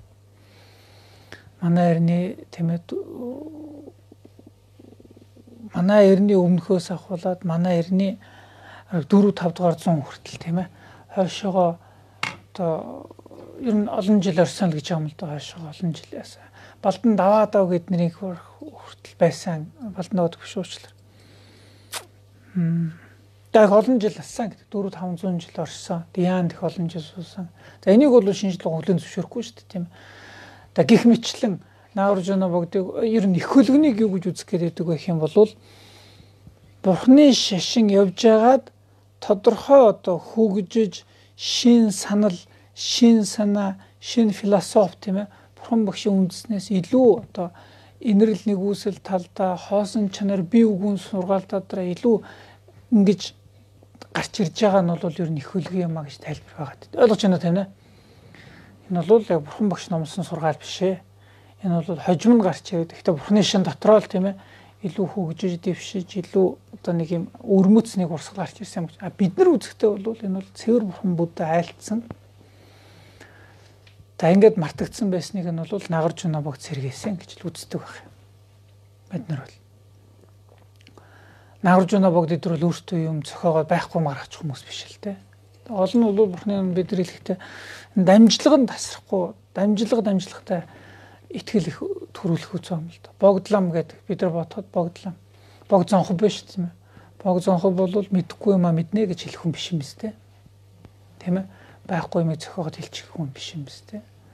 Гэтэл тэрний уртлын Адишаа баг гэх хүн биш юм биз дээ тийм ээ. Тэрний уртлын лон шанцо шандар агчдаа гэдэг энтгэс төвдөд анх заларсан байна даа. Тэр ламд гэдэг хүн биш. Тэгээ ингээ бодоод тэр их хөлөгний хамгийн мундаг тэр сургаалыг яаж исэн хүмүүс бол хий хоос юм өөртөө зохиоч хүмүүс биш л дээ. Тэд нар бол өөртөө энэ бол гарцаагүй бурхан багшийн алдсан номлоо гэж ирж исэн баг. Тэгэхээр энэ ч бас итгэл үнэмшлийн асуудал болж байгаа юм л да. Итгэл үнэмшлийн асуудал. За тэгэхээр гомд үдийн гэгээн бол за номын хүрдийг 3-таа эргүүлсэн гэж тийм бурхан багштай ижилхэн хэрэгтэй 3 агуулгын хувьд 3 за хамгийн ихнийх нь бол эхийн хэсэгтээ бол нагрж байна мөн тийм нийтийн ёс суртахууны сургаалууд альцсан гэдэг. Энэ нэг бидэндээ одоо нийт энгийн хүмүүс хандсан, төшөмдүүдэд хандсан, төр барихчдад хандсан ёс суртахууны сургаалуудыг альцсан. Бид нар сайн мэдгийвлээ ардыг тэжээх үү аршааны тусал живүү сэтг гэж хэлдэг. Ардыг тэжээх аршааны тусал эдгээр бол нийтэд хандсан ёс суртахууны сургаал үлгэр тайлбарсалт юм биз дээ. Та тэрний дээрээс бид нар сайн мэднэ хаан дэлгээсэн захиа махаа гээл тийм ээ. За энэ зохиолууд нь бол нийгмийн тодорхой хэсгүүн одоо ёс суртахууны хэм хэмжээ мөрдлөг эднийг харуулсан сургаалууд. Одоо юунд их тодорхой юм да. Жишээлбэл бурхны шид тайлбарууд хөөр штэ. Дийлэнх одоо хаан түр эднэр бол хааныгаа биднийг захирах эрхтэй гэж үздэг тийм ээ. Хаан түр тэгнээс бидний захирах эрхтэй. Захирах эрхтэйгээ юугаар нотлон болгодог гэх юм бол тэнгэр үнийг нөө таалсан тэнгэрийн хүү тэнгэр томилсон гэж л ярих нь шүү дээ. Биднээс дээгүүр тэнгэр энэ биднээс арай дээгүүр. Бурхны номд бол тэгж үзэхгүй. Бурхны номд бол одоо бид нар Богтаант анх торомон юу гэж нэрлэдэг вүлээ? Олноо өргөцсөн гэж хэлдэг шүү дээ. Олноо өргөцсөн хаан гэж байт. Ер нь түүхэнд бол олноо өргөцсөн хаан гэдэг маань хүн төрлөختөнд хамгийн үүссэн хаан маань гэсэн домогтой юм л да. Олноо өргөцсөн гэдгийн нэр нь бол юу гэхээр нийтээр нийлж байгаа л арай сайн хүнийгээ за чи зүгээр засаглаараа гэж тавьсан юм шүү л гэсэн санаа. Ойлгож байна уу тавина? Тэнгэр бурхан тавиагүй тэр нь илүү эд шидтэй биш. Гол нь юу байсан бэ гэх юм бол арай илүү шудраг байна. Чи нэгэнд арай илүү шудраг болохоор тэгвэл яг чи засаглаа гэсэн юм. Ахтай энэний тулд яах хэвээр. Чи юугаараа сонгосон бэ гэх юм бол шударгаараа сонгосон л гэж.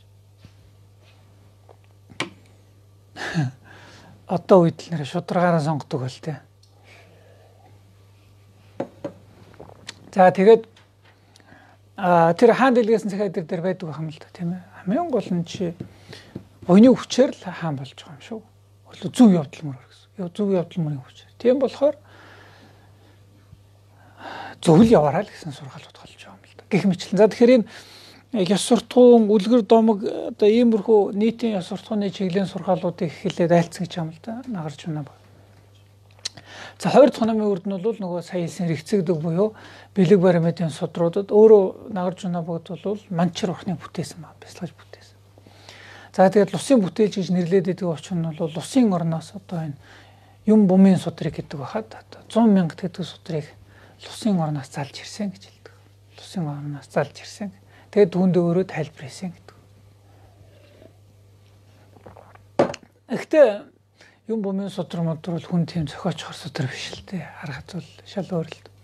Да нэг юмрхүү байдаг. Тэгээд 3 дахь нь болохоор 3 дахь номын үрдийг өрөөсөн болохоор чойн додод тэргүүтэй гэж хэлдэг хамдаа энэ хоосон чанарын магтаалч гэдэг юм тэргүүтэй номнууд альцсан гэж 3 дахь бүлэгсүүд. За энэ нь болохоор хүн болгоны үндэсэнд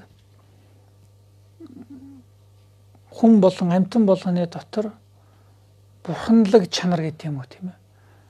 Бурхны ийм хөрөнгө байгаа талаар хөрөнгө хориолгож байгаа шүү дээ тийм ээ. Бурхны чанар хөрөнгө хүн болно хичнээн мөн байлаа гэсэн эцсийн үндэ гэгэрх тийм нөөц байна гэсэн ийм агуулга. Тэр нь бүр хоосон чанартай холбосон туйлын оршихуун тэр юм байна. Өөрөлдвөл бидний сэтгэлийн туйлын мөн чанар нь бол хэрэгүү тунгалаг ариун гэсэн шүү санаа юм л. Нэг иймэрхүү агуулгын чиглэлийн номлуудын номсон нь болохоор одоо 3 дугаар номын үртэй гэж нэрлэдэг. Наурж байна багтыг. За тийм үү. За тэгээд их хөлгөн гэдэг бол анхлж үндэссэн их хөлгөний нагарч байна богдын үндэссэн одоо цохоосон тэр Локийн 6 шастер гэдэг ном хийгээд энэ номлуудыг баримталж бэлэг баримтын судруудыг ойлгож тайлбарладаг энэ сургуулиудыг л тэр чигтний гэж нэрлэдэг гэх юм бол төв үзлийн сургууль гэж нэрлэдэг. Төв үзлийн сургууль. За тэгтэл тэрнээс хойш дахиад хэдэн зууны дараагаар Худаг Тасангаа гэж хүн мэдлсэн. Худаг Тасангаа гэж. Худаг Тасангаа. За Худаг Тасангаа бол их хөлөгний бас нэг агуу их бандтай болох Васу Банду гэж. Васу Банду буюу игнэн гэдэг баг. Игнэн. Ах нь бол Худаг Тогмод баг. Худаг Тасангаа, Худаг Тогмод хоёр бол ах トゥ хоёр. Ах нь бол Худаг Тасангаа. Худаг Тасангаа бол их хөлөгний нөгөө бэлэг баримтын судруудыг Нагаржуна богдын тайлбарснаас арай өөрөөр гэж юм л. Арай өөрөөр тайлбарлаад Газрын аймгийн 5 шестер хийгээд 2 хураангуй гэдэг нэртэй 7 ном зохиосон гэдэг. 7 хөлгөн судар төрөвч юм л. Тэгээд 7 ном зохиосноор Худаг Тасангааг бол энэ итгэгт их хөлгөний өөр нэгэн сургууль буюу Сэтгэл төдийтэн гэдэг сургуулийг үндэссэн гэж хэлдэг. Тэг их хөлгөн гэдэг бол дотор 2 үндсэн сургуультай л гэдэг. Нэг нь юу гэнэ? Төв үзлийн сургууль, нэг нь бол Сэтгэл төдийтний сургууль гэж нэрлэдэг юм да. Сайтын гадна ном намны гэж. За энэ Газрын аймгийн 5 шестер 2 хураангуй зэрэг номыг хийхдээ бол Худагт Тасангаа болвол Майдрингийг нэг бүтээсэн гэдэг. Майдар урхныг бүтээнэ гэдэг маань бяцлах юм л да. Бяцлахсаар өөрөө түнтэй уулзсан учрна гэсэн. Бяцлахсаар уулзах нь шүү дээ тийм. Уулзаа дагаж чад гандангийн оронд очиж уулзсан гэдэг шүү дээ тийм үү. Уулзаа. Тэгээд Майдрын 5 ном гэж номлуулсан гэдэг. Майдрын 5 ном гэж жамчаад байгаа. Тэр 5 ном тэрний дээрээс өөрөө түүнтэй холбоотой 7 номны тайлбар хийсэн байдаг. 7 номны тайлбар. За үүн дээр игнэн дүү игнэнгийнх нь хийсэн тайлбаруудыг нийлээд Майдрын 20 ном гэдэг ном байдаг. Айгу алдартай ном. За энэ судрууд бол их сонирхолтой, их сонир. За голж бол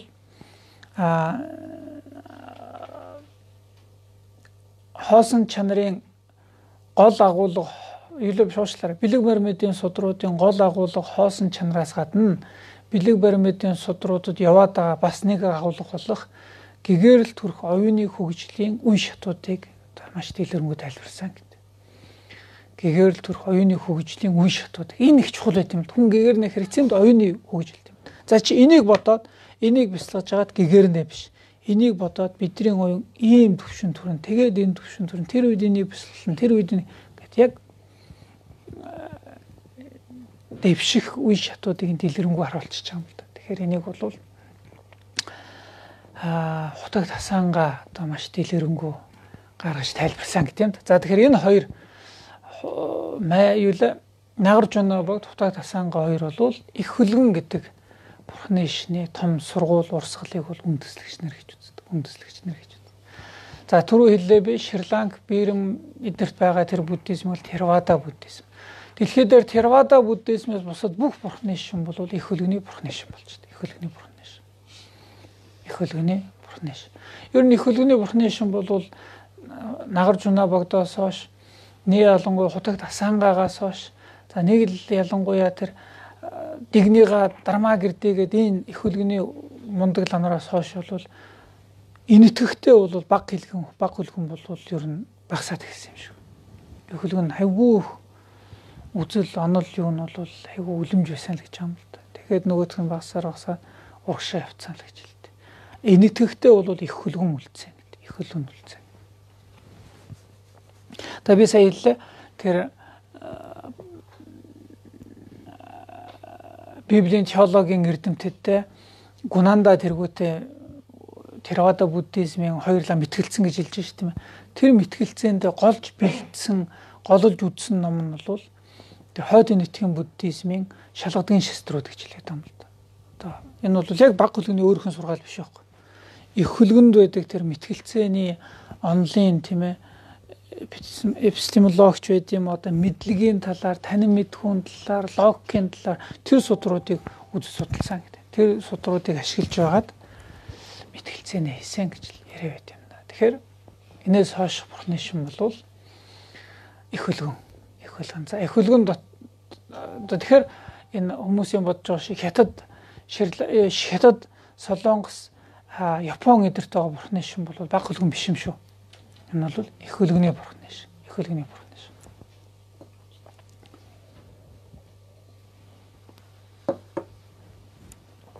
За тийм байна. Их хөлгөний бурхны шин. За хятадын бурхны шин би зүгээр нэг сони юм ярил ингээд өндөрлж байна. Юу сонирн бэ гэхээр хятадын бурхны шин байрлалынх нь одоо газар зүүн байршлаар л одоо зүүн Азийн бурхны шин гэдээ нэрлэлсэн болохоос ш Шри-Ланкийг бодох юм бол одоо Theravada буддизм бол агуулгын хувьд бол нэг ялгаатай биш шин баггүй нэг номлыг л дийлэгдэг. Тэгтэл хятадын буддизм бол дотор маш их хоорондоо ялгардаг сургуулиудтай. Хоорондоо маш их ялгаатай сургуулиудтай. Бид нар одоо сайн цагаалын ухаас өдрийг аль тэрийг ярьдаг бурхны шин. Чам буддизм гэж та сонсоол чам буддизм. Өнгөө бол Pure Land буддизм Amitabha гэж хэлээд байдаг шүү дээ. Amitabha гэж. Pure Land буддизм их сонь хоорондоо эрс тис ялгаатай. Тэгээ энийг жишээ авъя л да. Хамгийн сонь олон сургуулиуд байдаг хана шүү дээ тийм. Хамгийн сонирхолтой хоёр жишээ нь бол одоо Японы Zen буддизм гэж Японы Zen буддизм. Zen гэдэг маань хятадаар чан энэ болгон маань бол самгаардын Dian гэдэг үгийг л хувраад хятадаар чан болчихж байгаа. Японоор Zen болчихж байгаа. Диан гэсэн. За Zen буддизм нөгөө талд нь байдаг гэх юм бол Pure Land буддизм нөгөө нэг Amitabha гэж хэлээд байдаг бурхны шин шүү дээ. Энэ хоёр хоорондоо их ялгаатай. Гэхдээ хоёулаа зүүн Азийн буддизм дотор орчдөг. Гэхдээ энэ хугацааны туршид бол одоо хоорондоо жоохон элементүүдэд солилцоод хоорондоо дөгцөн гэж хэлээд байна. Ойролцоо болцсон гэж. За яг сургаалын үед бол хоорондоо их ялгаатай.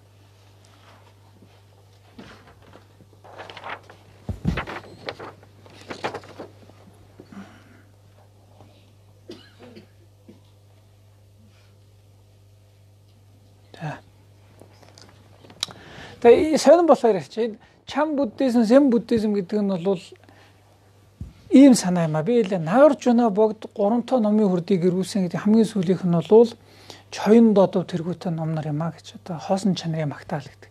Энэ магтаалуудад энэ онлын номнууд байхгүй хүн болгонд одоо гигэн чанар байдаг тухай гардгаа гэж хэлж шүү дээ. Энэ ганцхан бурхан баг Nagarjuna богд хийсэн юм биш л те. Инээс өмнө бурхан багш бас 3 дахь номын хүрдээ эргүүлэх үедээ за дишиг нимбэн доо ч юм уу нэг юм тэргүүтээ за Жудламын шажаа завын доонга гэж одоо 5 ном байдаг юм л дээ. Бурхан багш өөрийнх нь хэлцээ. Тэр бол мөн л бидний дотор тийм ээ бидний дотор одоо юм гэгэн ариун будда гадуура жоохон ингээд шавар ч юм уу бохир гадуур нь бүрхцэн юм гэгэн будда байна гэсэн юм санаа юм. Ер нь санаа нь. Ийм ном бурхан багш хэлсэн, Nagarjuna багш хэлсэн. За энийг жишээлбэл хойд нийт бид нар энийг юу гэж тайлбарладаг вэ гэх юм бол энэ за хоёр санаа юм аа. Нэгдүгээрт ерөөсөө нөөцийг хэлж хүн ингээд гэгэрч болно л гэсэн санаа байна. Хинэт сэтгэл хөгжин хөгдсөөр байгаад гэгэрч хариуцч болно гэсэн санаа нэгт. За хоёрт бол энэ бүр за энийг тайлбарлахаар их юм болоход бодит байдал хийгээд гэгээр л хоёр хоорондоо таардаг гэсэн санаа байна. Бодит байдал хийгээд гэгээр л хоёр хоорондоо таардаг. Яг зөв бидний шунаад уурлаад байгаа бүх зүйл нь бодит байдлыг таниаг өгөөс болчихж байгаа. Ойлгож байна тий? Бид нар бүх нисонос маань бодит байдлыг хоосон чаныг таниаг өгөөс л үүдээд. А хоосон чаныг тань гэдэг маань бол туйлын бодит үннийг таньж байгаа юм. Яг үнэнтэй бол нисонос нийцдэг байхгүй юу? Тийм огт байхгүй зүйлд хүн уурлага, огт байхгүй зүйл шунах, огт байхгүй зүйл утгагүй үстэй тийм ээ. Тэрийг таниад хоосон чаныг таньчих юм бол уур унтуу бүх юм утгагүй болчихдог. Тэгэхээр бидний сэтгэлийн туйлын чанар нь гол оршихуун туйлын чанар нь өөрөө л яг гэгэрл юм а, хариуцл юм а гэсэн санаа байна. Хариуцл юм. Иймэрхүү санаад.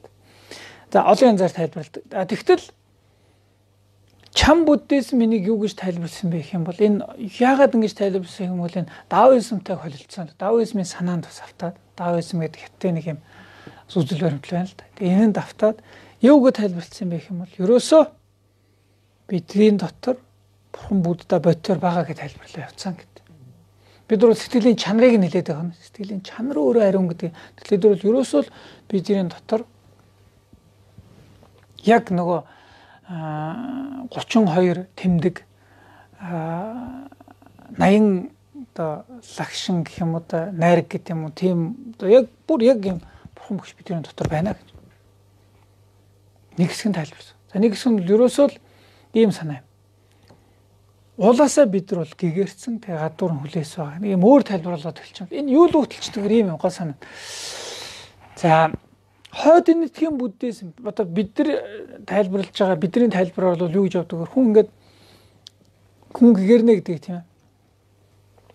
Энэ харанхуй өрөө байлаа гэхэд нэг зул өргөлөө. Дахиад нэг зул, дахиад нэг гэрэл, дахиад нэг тийм ээ ингээд нэмсээр байгаа л 100000 зул, 100000 лааны гэрэлтэй болоо. Хүн гэгэрнэ. Яг энэ дэвшлээ би нэг муулыг төвчлээ. Нэг сайныг хичээл. Нэг муулыг төвчлээ. Нэг сайныг ингэхнэ шүү дээ тийм ээ. Гэл зүлгээл хийгээл муус тэглийг арилгаал зөв саныг ингэсээр байгаа л гэгэрнэ гэж үздэг байхгүй юу? Гэгэрнэ гэж үздэг. Хамгийн сүүлийн гэгэрх агшин бол нэг л агшин болно л доо. Гэхдээ яг гэгэрсэн тэр будаагээд гэгэрхээс нэг агш өмнөх хүн хоёр бол хооронд аягүй төстэй байхгүй юу? Бараг л гэгэрсэн байх нь шүү дээ тийм ээ. Жоох юм байна бол түүнээс бусдаар. Тэгэхээр энийг хойд нэтгийн буддизм энэ зам мөрийг бол алгуур гэгэрлийн зам мөр гэдэг байхгүй юу? Ойлгож байна уу тийм ээ? Хичээсээр дадуулан тасгал хийсээр байгаад муугаа ялан дэлдэг болно. Тэгтэл чам буддизм бидний дотор гэгэрсэн будда улаасаа байдгаа гэдэг тэр нөгөө тишиг нэмбэн доо буюу тэгүнчлэн залрагсдын шимийн судар гэдэг судрыг хэд үхчлэн автсан болохоор юугээ тайлбарласан юм бэ гэх юм бол одоо гэгэрх зам нь шал өөр болоод эхэлж байгаа юм. Ерөөсөө юу гэхээр энэ өрөө харанхуй байлаа гэхэд 100000 лааны гэрэл яг байж тэр гадуур нюмаар бүтээсэн байна л гэж. Тэгэл бүтээлг нь хуулах юм бол пин гэл нэлсгээл тэгэл гэрт. Тийм болохоор энэ юу гэдгээр агшин зургийн гэрэл гэдэг. Бараг өөр нэг тайлбар нь бол санамсаргүй гэрэл гэдэг. Санамсаргүй гэх юм бол spontaneous гэдэг юм л да. Санамсаргүй хэшин баг. Хой гэл гэрчин гэдэг юм. Хөө гэрэл юм байсан юм гэтэл. Хойд нэтгийн буддизм бол удтал бодож, бясалгаж, төлөвлөж, тайлбарлаж ингээд алхам алмаар яг ийм болохоор ийм болохоор ийм болохоор ийм тийм болохоор гэгэрэл байгаа шүү дээ гэж үнэн тооцоолыг гаргаж байгаа шүү тийм ээ. Бүх зураг хөрөг нэг байшин барихаас өмнө бүх тооцоол гаргадаг шүү тийм ээ. Ийм төвшөндөө гэгэрэл явагдана гэж үздэг баг. Чам буддизм бол ерөөсөө логик бодлоор юунд ч хүрэхгүй л гэдэг. Энэ бол эцсийн дүндээ ерөөсөө одоо жишээлбэл нойтон гараараа нойтон могоо загас барихтай ажиллах юм аа. Логикоор бодхол юм бол бид нэр хоригдчихж байгаа маа л гэж үздэг. Баригдчихж байгаа маа. Хоригдчихж байгаа.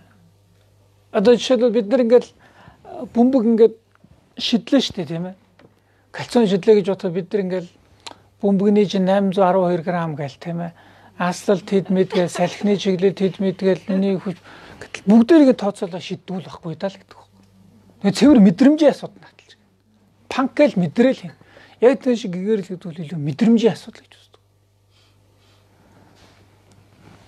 Логик тийм рационал сэтгэлээс илүүтэйгээр гэгэрэл гэдэг бол мэдрэмжийгээ сэтгэлийгээ зүнгийн асуудал гэж үздэг. Хамгийн гол зүнгийн асуудал. Яг тэгвэл бидний дотор төгсгээрсэн ухамсар байгаа. Тэгээ бидний нэг элдв шалтгаан бодлууд байна шүү дээ тийм ээ. Ширээ сандлаа, энэ бол энэ бодлууд нь бүрхцэн л гэж үздэг. Бүрхцэн. Энэ бодлоос салж чадах юм бол цаанаас нь төгсгээрсэн тийм зүнгийн ухамсар гарч ирнэ дээ тийм ээ. Юм бодлого хийцнийг үйлдэл байж болно шүү дээ тийм ээ. Яг тэр шиг хамгийн бодлого байх үед гарч ирж байгаа ухамсар бол яг нөгөө бидний чанар. Будда чанар тийм яг бурханлаг чанар чинь гарч. Тэр бол хамгийн нэгүсэлтэй, тэр хамгийн онцтой, хамгийн төгс бурхан чинь тэр юм аа. Ийм сонин санаа байхгүй. Надад юутай ажиллаж санагдаад байдаг нөхөр юм. Энэ уран бүтээлч хүмүүст их таармаар санагдтыг. нэг онгод орн морно гэлдэг шүү дээ тийм ээ. Онгод орн яг ингээд бодоо сэтгээд нэг дээр нэг хүнгээд байгаа биш ингээд чанк гал нэг юм ороод ирэх тийм ээ. Нэг хамаагүй оюун ухаан нэг юм санамсаргүй байдлаар нэг юм шидэд пам гал гайхамшигтай санаа төрнө гэдэг нэг байж сонин санаа авахгүй. Яг ингээд бодсоор байгаа тооцоор байгаа хийдэм үгүй бол зурс гэл гайхамшигтай санаа орж ирд юм уу тийм. Зурс гэж орж ирнэ гэдэг юм л. Тэгэхээр өөсөө бид нар тэр уран бүтээлч хүн эдвэрт бол яг зөв бэлгийн төвшөнтэй нэг өөр оюун ухаан гарч ирнэ гэж хэлээд байгаа юм тийм ээ. Өөр шашнууд бол энийг бол бараг л тэнгэрийн оюун ухаан надад тусалж ийн гэж хэлдэг бол чам буддизм өдр миний ерөөсөө л бурханлаг оюун маань одоо ийм их санаа. Жишээлбэл цодооны урлаг хийгээд уран бүтээл урлаг яг хятадын нөлөөний улсуудад бол яг энэ буддизмын санаа нь бол айгүй шингээтэй байгаа юм л. Яг тэгэл кунфу мунфу гэлтэхэд ингээл тийм ээ.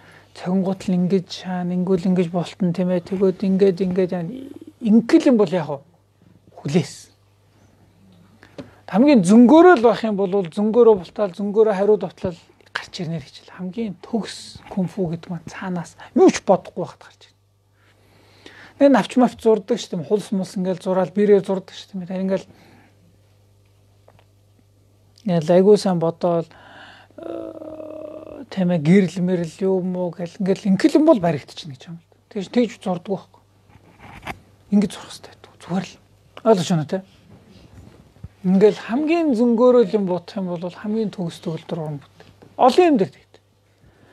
Одоо ингээд нэг цэцэг мэцэг хатгаад нэг юм комбинац үүсгээд нэг юм баглаа үүсгдэг Японд байд. Тэр ч гэсэн одоо ингээл улбар ширээ артлахгүй цэнхэр уйл гоёо гэл ингээд юм бол хүлээс. Хамгийн л цаад зүн гэх өөр юм яриад байгаа шүү дээ. Зүн бэлгийн дээр цаад ухамсар маань бол хамгийн төгс төгөлдөр л гэж хэлдэг. Ийм хөсөн. Тэгэхээр тэгвэл одоо энэ бидний одоо энэ ашиглаж байгаа бүх ухамсар нь хүлээс болчих юм бол хүлээс.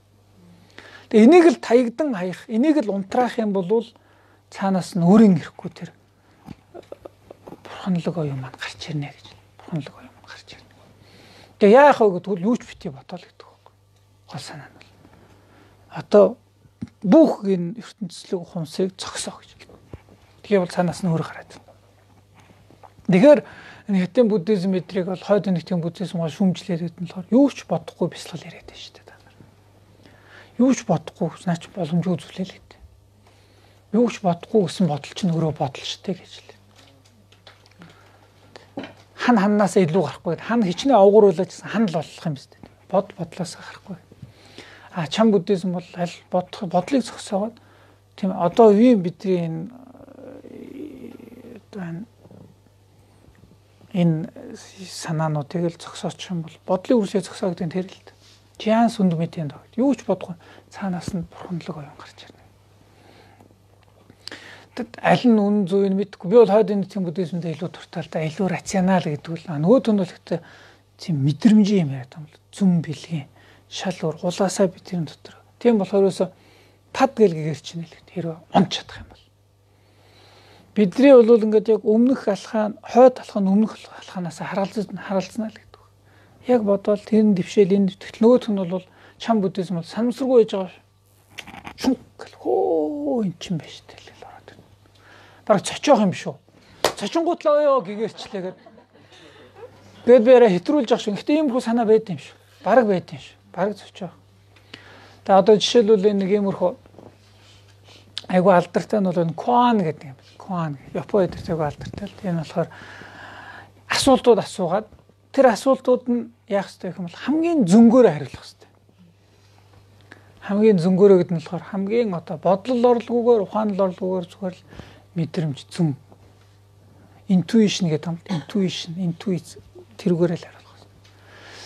Тэгэхээр тэндээс л одоо тэр хүний хэр чөлөөлөгдөж байгааг харна гэдэг юм л да. Тэр чөлөөлөгдөж байгаа. Тийм болохоор би нөө хэлээд байсан нөгөө хар үлээсэн чалгаагүй бараан үлээсэн чам би нэг дээр ярьжсэн шүү дээ. Цагаан ярьжсэн. Цагаан үл гарсан ч гэсэн нарыг харгална, хар үл гарсан ч гэсэн нарыг харгална. Тийм болохоор аль алаас нь юу ч битгий бодоол гэсэн. Хойд нэгтгэн буддизм бол биш ээ. Зөв санааг баг багаар хөгжүүлсээр гэгэрэл твшнэ л гэж. Нөгөөт нь болохоор биш ээ. Шал өөр юм гарч ирэх хэрэгтэй. Гэгэрэл гэдэг нь энэс өөр юм гарч ирнэ. Тийм болохоор Коан гэдэг нь асуугаа тэрнээс айлхаар ингээд нэг зөнгийн юм хариулахтайгаа зэрэгэл зөн сэрээд байгаа юм тэр нэгт. Зөнгөх юм уу Виктор бурхан л гэж. Мөн тэрнээс нь харагдана. Одоо их алдартай юм. Их алдартай коонууд байдаг л дээ. Тэр бол би сайн мэдгүй Японы алдартай коонууд. Ийм үгтэй нэг айгу зэм мундаг мастераас энэ үхэрт жишээл яг одоо би яг таг жоохон өөрчилсөн байж магадгүй шүү дээ. Ерхий санаа нь. Нэг кооны зэн мундаг мастераас асууж л дээ. Коон асуулт байхгүй. Энэ үхэрт одоо Будда нэчэр гэдэг байгаа тэр бурханлаг чанар чинь байд юм уу? Гол санаа нь бурханлаг чанар шүү дээ тийм ээ. Энэ үхэрт бурханлаг чанар байд юм уу гэсэн чи юу гэж хариулсан байдгаар өмбөө гэж хариулсан байд. Бөө энэ бол хамгийн л мундаг гэж байгаа юм да. Тэгэхээр бодож модоод байгаа биш үү? Ингээ бодмоо зүгээр л ингээл янар бөө энэ хамгийн төгс хэрэлт. Хамгийн их мундаг алдартай коон. Сонио юм байд. Байдаг гэсэн үг байдаггүй гэсэн. Тэ мэдхгүй яа юм бол. Байна уу байхгүй нөгөө бодох юм бол тэгэл хүлээс юм биш үү. Хэд ингээд нэг элдв юмыг бодох юм бол хамаагүй. Тэгэхээр энүүгээр нь голцоо хойд нийтийн буддизм, шам буддизмыг юу гэж буруутгаад байдаг юм бол яс суртахууныг үүсгэж байна гэдэг. Нийтийн яс суртахуун гэдэг нь гарцаагүй хэм хэмжээ, мөрдлөг, буруу, зөв гэд туйлдаа бол байхгүй ч болно тийм ээ. Харьцангуудаа бол заавал байх хэрэгтэй гэдэг. Заавал байж яаж, мөрдөж байж, дагж байж, зарчим дүүрэн байх. Тэд нар бол хамаагүй гэждэг. Тухайр л өстой чөлөөлөгдөж юм шиг. Хооч зоргоор юм шиг. За ингээ өнөөдөр төгсөө дөө хойд нийтийн буддизмыг баг одоо энэ удаагийн хичээлүүдээр орж амжихгүй шиг байна дөө. Хойд нийтийн буддизм гэдэг маань голлож болвол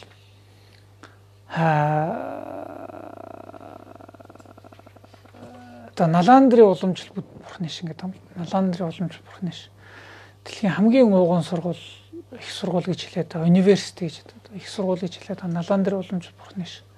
Тэр бол буддизм хамгийн оргилдоо гарч ирсэн үе. Хамгийн оргилд. За энэ хамгийн оргилдоо гарч ирсэн онлын хувь, практикийн хувьд Наландрын хэд бол гайхамшиг байсан гэж байгаа юм. Одоо зөвхөн ухаад гаргаад ирсэн олдруудыг харахад гайхамшигтай байгаа юм л. Өөр хаач байхгүй. Тэр материалууд бол мундаг байгаа юм л. Одоо бид нэр сайн мэднэ. Хятадын тансан лам байна шүү дээ. Дорн нэтгээд, баруун итгээд зорчин Наландр эдэд очиж мөргөж байгаа байхгүй. Наландр эдэд очиж сурж суралцаж. Фасиан ламын тэмдэглэгээл дүр. Яг л Наланд Хятадын одоо нэлээд хэдэн лам нар тэр их хол замыг туулаад энэ этгээд очиж буддизмын ном. Тэр тэмдэглэл нь бол тэр Наландрын сургууль ямар мундаг байсны одоо баг бодит баримтууд нь болж байгаа. Үнэхээр мундаг байсан баг. Тэр мундаг сургууль, тэр мундаг хөтөлбөр хайцсан байх юм бол одоо Монголд өвдөд байгаа гэдэг. Наландрын сургууль бол бүр буддизм хамгийн оргилдоо гарсан байх нь шүү дээ. Хамгийн оргилдоо гарч ирсэн. Зоргоороо нисчихсэн юм биш үү? Хөр ингээл. Тэгээ тэрний одоо сургалт, тэрний юу нь хаана байгаа гэх юм бол Наландрын хамгийн мундаг багш нар дараа нь одондоо бүрийгээл энэ тийм хамгийн том мундаг сургуулиудын багш нар төвд рүү дамжуулсан юм аа.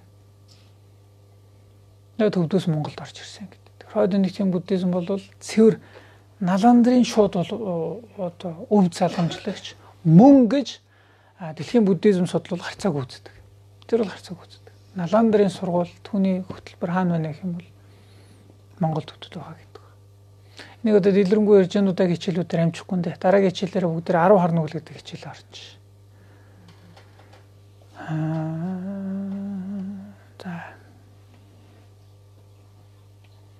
Да. Трантер. Энэ